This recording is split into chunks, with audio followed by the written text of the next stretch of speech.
টেনিদা বললে, পেলা মেরে দিয়েছি কেল্লা, চল একটু মিষ্টিমুখ করে আসা যাক। মিষ্টিমুখ করতে আপত্তি আছে এমন অপবাদ পেলারামে 70রাও দিতে পারবে না। তবে টেনিদার সঙ্গে যেতেই আপত্তি আছে একটু। ওর মিষ্টিমুখ মানেই আমার পকেট ফাঁক। টেনিদা যখনই বলেছে, চল পেলা বঙ্গেশ্বরী মিষ্টান্ন ভাণ্ডার থেকে তোকে জলযোগ করিয়ে আনি, তখনই আমার কমসে কম 5টি করে টাকা সেরফ বরবাদ। মানে রাজভোগগুলো ওই খেয়েছে, আর আমি বসে বসে দু একটা যা খেতে চেষ্টা করেছি থাবা দিয়ে সেগুলো কেড়ে নিয়ে বলেছে, এসব ছেলেপুলের খেতে নেই, পেট খারাপ করে। অতএব গেলাস 2 জল খেয়েই আমি উঠে আসতে হয়েছে, একেবারে খাঁটি জলযোগ যাকে বলে। তাই টেনিদার প্রস্তাব কানে যেতেই আমি 3 পা পিছিয়ে গেলাম। বললাম, আমার শরীর ভালো নেই, আমি এখন মামার বাড়ি যাচ্ছি। টেনিদা খাড়ার মতো নাকটাকে খাড়া করে বললে, শরীর ভালো নেই তো মামার বাড়ি যাচ্ছিস কেন? তোর মামা কি ভেটেরিনারি সার্জেন যে তোর মতন ছাগলকে পটাত পটাত করে ইঞ্জেকশন দেবে? বেশি পাকামো করিস নে পেলা, চল আমার সঙ্গে। সত্যি বলছি টেনিদা। কিন্তু সত্যি মিথ্যে কিছুই টেনিদা আমায় বলতে দিলে না। আমার পিঠে 1500 ওজনের একটা চাঁটি বসিয়ে বললে, কেন বৎসরকার প্রথম দিনটিতে একরাশ মিথ্যে বলছিস পেলা? কোনো ভাবনা নেই, বুঝলি?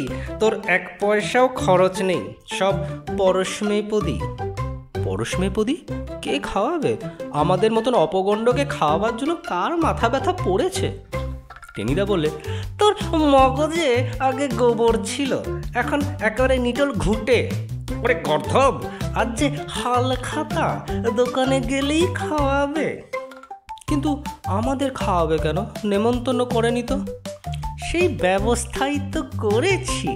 টেনিদা হে হে করে হেসে বললে, এই দেখ। বলেই পকেট থেকে বের করলে 1 গাদা লাল নীল হাল খাতার চিঠি। এসব তুমি পেলে কোথায়? আরে আমার চিঠি নাকি, সব কুট্টি মামার। কুট্টি মামা? হ্যাঁ হ্যাঁ, সেই যে গজগোবিন্দ হালদার, তোকে বলিনি? সেই যে ভাল্লুকের নাকে টিকের আগুন দিয়ে পুড়িয়ে দিয়েছিল, সেই কুট্টি মামার অনেক এসেছে। তাই থেকেই কয়েকটা হাত সাফাই করেছি আমি, বিশেষ করে এইটে। বলে একটা লাল রঙের চিঠি এগিয়ে দিলে। তাতে নতুন খাতার মহরত টহরত এইসব বাঁধা গতের তলায় কালি দিয়ে লেখা আছে, প্রিয় গজগোবিন্দবাবু, অবশ্যই আসিবেন। মাংস, পোলাও, দই, রসগোল্লার বিশেষ ব্যবস্থা হইয়াছে। ইতি আপনাদের চন্দ্রকান্ত চাকলাদার, প্রোপাইটার নাসিকা মোহন নস্য কোম্পানি। টেনিদার চোখ চকচক করে উঠল। দেখেছিস তো খ্যাটের ব্যবস্থাখানা, এমন সুযোগ ছাড়তে নেই। তবে একা খেয়ে সুবিধা হবে না, তাই তোকেও সঙ্গে করে নিয়ে যেতে চাইছি। কিন্তু টেনিদা মুখটাকে গন্ডারের মতো করে বললে, আবার কিন্তু কি রে? পটল দিয়ে শিঙি মাছের ঝোল খেয়ে খেয়ে তুই দেখছি একটা পটলের দোলমা হয়ে গেছিস। মাংস পোলাও খেতে পাবি, তাতেও তো ঘাবড়ে যাচ্ছিস কেন? আমি বলছিলাম, হাল খাতায় গেলে নাকি টাকা ফাঁকা দিতে হয়। না দিলেই হলো, দোকানদারের এই সময় ভারী জব্দ থাকে। জানিস তো, যতই টাকাই পাওনা থাক না কেন, ও মুখ ফুটে চাইতে পারে না। যত খুশি খেয়ে আয়, হাসি মুখে বলবে, আরো 2টো মিহিদানা দেব স্যার। চল পেলা, এমন মোকা ছাড়তে নেই। ভেবে দেখলাম ছাড়া উচিত নয়। আমি টেনিদার সঙ্গই নিলাম। প্রথম 2-1 জায়গায় খুচরো খাওয়া দাওয়া হলো। 1 গ্লাস ঘোলের শরবত, 2-1টা মিষ্টি, এইসব। দোকানদারের অবশ্য আর চোখে টাকার থালার দিকে তাকিয়ে দেখছিল আমরা কি দিই। আমরা ওইসব ভূক্ষেপ না করে নিজেদের কাজ ম্যানেজ করে গেলাম। অর্থাৎ যতটা পারা যায় রসগোল্লা, ঘোলের শরবত, ডাবের জল এসব সেঁটে নিলাম। একজন বেশ বেজার হলো। একজনের গলা তো স্পষ্টই শোনা গেল, 227 টাকা বাকি, গজগোবিন্দবাবু 1টা পয়সাও ছোঁয়ালেন না। আবার 2টো ছোকরা এসে 3 টাকার খাবার সাবড়ে গেল। ওসব তুচ্ছ কথায় আমরা কান দিলাম না, দেওয়ার দরকার বোধ হলো না। উপরন্তু দুজনে 4টে করে পান নিয়ে নেমে এলাম রাস্তায়। আমি টেনিদাকে বললাম, এসব ঘোল ফোল খেয়ে পেট ভরিয়ে লাভ কি? তোমার সেই নাসিকা মোহন নস্য কোম্পানিতে চলো না। বলতে বলতে আমার নোলায় প্রায় আধশের জল এসে গেল। পোলাওটা যদি ঠান্ডা হয়ে যায় তাহলে খেতে জুত লাগবে না, তাছাড়া বেশি দেরি হলে মাংসও আর থাকবে না, কেবল খান কয়েক পাঁঠার হাড় পড়ে থাকবে। টেনিদা বলে, এই পেটুকটাকে দেখছি জ্বালিয়েই খেলো।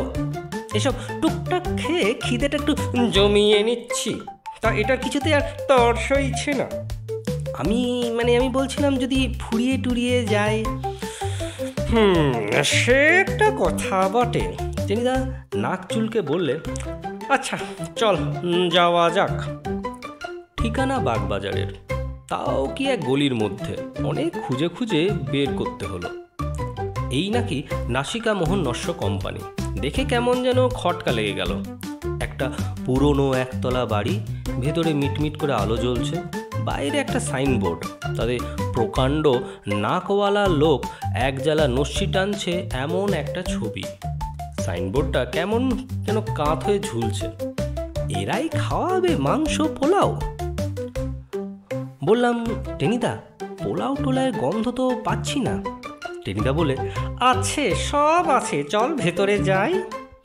ঘরে ঢুকে দেখি একটা ময়লা চাদর পাতা, তক্তাপোষে দুটো সন্ডা মতন লোক কেলে হাঁড়ির মতন মুখ করে বসে আছে। পাশে একটা কাঁচ ভাঙা আলমারি, তাতে গোটা কয়েক শিশি বোতল, আর কিচ্ছু নেই। আমরা কীরকম ঘাবড়ে গেলাম। জায়গা ভুল করিনি তো? কিন্তু তাই বা কী করে হবে?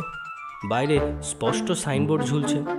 ওই তো আলমারি গায়ে সাঁটা একটা টুকরো কাগজে লেখা রয়েছে, নাসিকা মোহন নস্য কোম্পানি, প্রোপাইটার চন্দ্রকান্ত চাকলাদার।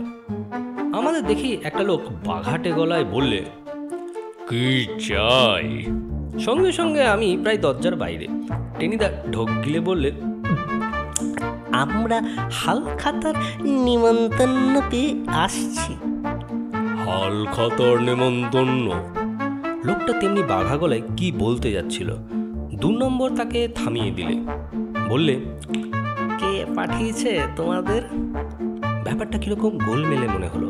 আমি ভাবছিলাম কেটে পড়া উচিত, কিন্তু টেনিদা হাল ছাড়ল না। পকেট থেকে সে চিঠিটা বের করে বললে, এই তো আমার মামা আমাদের পাঠিয়েছেন। মামা মানে গজগোবিন্দ হালদার। গজগোবিন্দ হালদার? প্রথম লোকটা এবারে ঝাঁটা গোফের পাশ দিয়ে মিটিমিটি হাসল। ও তাই বলো, আগে বললে বুঝতে পারতাম। আমাদের এখানে আজ স্পেশাল ব্যবস্থা কিনা, তাই বেছে বেছে মাত্র জন কয়েককে নিমন্ত্রণ করা হয়েছে। তা গজগোবিন্দ বাবু কোথায়? তিনি যে বড় এলেন না। তিনি একটা জরুরি কাজে আসানসোলে গেছেন। টেনিদা পটাং করে মিথ্যে কথা বলে দিলে, তাই আমাদের এখানে আসতে বিশেষ করে বলে দিয়েছেন। শুনে প্রথম লোকটা দ্বিতীয় লোকটার মুখের দিকে কিছুক্ষণ চেয়ে রইল। তারপর তেমনি হাসি হাসি মুখে বললে, তো তোমরা এসেছো তাতে হবে, এসো এসো। লোকটা উঠে দাঁড়ালো। ভেতরের ঘরে, সেখানেই বিরিয়ানি পোলাও আর মোগলাই কালিয়ার ব্যবস্থা হয়েছে কিনা। এসো, চলে এসো, নইলে ঠান্ডা হয়ে যাবে। টেনিদা বললে, আয় পেলা। আসতে বলার দরকার ছিল না, তার অনেক আগেই এসে পড়েছি আমি। জিভের ডগাটা সুরসুর করে উঠছে। শরবত টরবতগুলো এতক্ষণে পেটের মধ্যেই ছিল, হঠাৎ সেগুলো হজম হয়ে গিয়ে খিদে নাড়ি ভুড়ি চুই চুই করতে লাগলো। সেই লোকটা পেছনে পেছনে আমরা এগিয়ে চললাম। একটা অন্ধকার বারান্দা, তারপরে আরেকটা ঘর, তার মধ্যেও আলো নেই। লোকটা বললে, ঢুকে পড়ো এখানে। অন্ধকার যে? টেনিদার গলায় সন্দেহের সুর। আমারও কিরকম যেন বেয়ারা লাগলো। যে ঘরে পোলাও কালিয়া থাকে সে ঘর অন্ধকার থাকবে কেন? পোলাওয়ের জৌলুসে আলো হয়ে থাকবার কথা। লোকটা বললে, ঢোকো না, আলো জ্বেলে দিচ্ছি। টেনিদা ঢুকলো, পেছন পেছন আমিও। আর যেই ঘরে ঢুকেছি অমনি পটাং করে লোকটা দরজা বন্ধ করে দিলে। এ কি দৌড় বন্ধ করছেন কেন? দরজার ওপাশ থেকে সে লোকটার পৈশাচিক অট্টহাসি শোনা গেল। পোলাও কালিয়া খাওয়াবো বলে এই শেকল আটকে দিলেন কেন? আমি চেঁচিয়ে উঠলাম, ঘরে তো পোলাও কালিয়া কিছুই নেই, এই যে কয়লার ঘর মনে হচ্ছে, ঘুটের গন্ধ আসছে। লোকটা আবার বাজখাই গলায় বললে, ঘুটের গন্ধ? শুধু ঘুটের গন্ধেই পার পেয়ে যাবে ভেবেছ? এরপরে 3টি বাছা বাছা গুন্ডা আসবে, দেবে রাম ঠেঙানি, যাকে বলে আড়ং ধোলাই, প্রাণ খুলে পোলাও কালিয়া খাবে। শুনে আমার হাত পা সোজা পেটের মধ্যে সেঁধিয়ে গেল। আমি ধপাস করে সেই অন্ধকার কয়লার ঘরের মেঝেই বসে পড়লাম। নাকে মুখে ওপর দিয়ে ফুরুক ফুরুক করে গোটা চারেক আরশোলা উড়ে গেল। টেনিদা কাঁপতে কাঁপতে বললে, আমাদের সঙ্গে রসিকতা কেন স্যার? আমরা কি করেছি? কি করেছ? লোকটার সিংহনাদ ছাড়ল। তোমরা মানে তোমার মামা গজ গোবিন্দ আমাদের কোম্পানি থেকে 353 টাকার নস্যি কিনেছে গত বছর ধরে, সব বাকিতে, একটা পয়সাও ছোঁয়ায়নি। তারপর আর এ পাড়া সে মারায়নি। আর আমাদের কোম্পানি তারই জন্যে লাল বাতি জ্বেলেছে। আজ তাকে ঠ্যাঙাবার জন্যে পোলাও মাংসের টোপ ফেলেছিলাম, সে আসেনি, তোমরা এসেছো। টাকা তো পাবোই না, কিন্তু তোমাদের রাম ঠ্যাঙানি দিয়ে যতটা পারি সুখ করে নেব। একটু দাঁড়াও, গুন্ডারা এলো বলে। টেনিদা হাউমাউ করে উঠল, দোহাই স্যার, আমাকে ছেড়ে দিন স্যার, আমরা নেহাত নাবালক, নসি টসি ধারি নে, আমাদের ছেড়ে দিন। কিন্তু লোকটার আর সাড়া পাওয়া গেল না। দরজা শেকল দিয়ে বেমালুম সরে পড়েছে। গুন্ডা ডাকতেই গেছে খুব সম্ভব। আমার পালা জ্বরের পিলেতে গুড়গুড় করে শব্দ হচ্ছে, বুকের ভেতর ঠান্ডা হিম, চোখের সামনে কেবল পটল, ধুঁদুল, কাঁচকলা এইসব দেখতে পাচ্ছি। হালকা তার পোলাও খেতে গিয়ে পটল ডাকার প্যালারামের এবার পটল তোলবার জো। টেনিদা বলে, ও প্যালারে মেরে ফেলবে যে। গলা দিয়ে কেবল কুঁই কুঁই করে খানিকটা আওয়াজ বেরোলো। ওরে বাবা, পায়ের উপর দিয়ে ছুঁচো দৌড়াচ্ছে, এরপর লাঠি দৌড়াবে। অনেক কষ্টে আমি বলতে পারলাম। টেনিদা দরজার ওপর দুম দুম করে লাঠি ছুটতে লাগলো। দোহাই স্যার, ছেড়ে দিন স্যার, আমরা কিচ্ছু জানি না স্যার, আমরা নেহাত নাবালক স্যার। কটাং করে আমার কপালে কিসের ঠোকর মারলো। তারপরে কি একটা প্রাণী নাকের উপর একটা নোংরা পাখার ঘা দিয়ে উড়ে গেল, নির্ঘাত চামচিকে। বাপরে বলে আমি লাফ মারলাম, এক লাফে একটা জানলার কাছে, আর সঙ্গে সঙ্গে আবিষ্কার করলাম জানলার দুটো গরাদ ভাঙা, অর্থাৎ গলে বেরিয়ে যাওয়া যায়। টেনিদা তখনও প্রাণপণে দরজা ধাক্কাচ্ছে। বললাম, টেনিদা, এখানে একটা ভাঙা জানলা।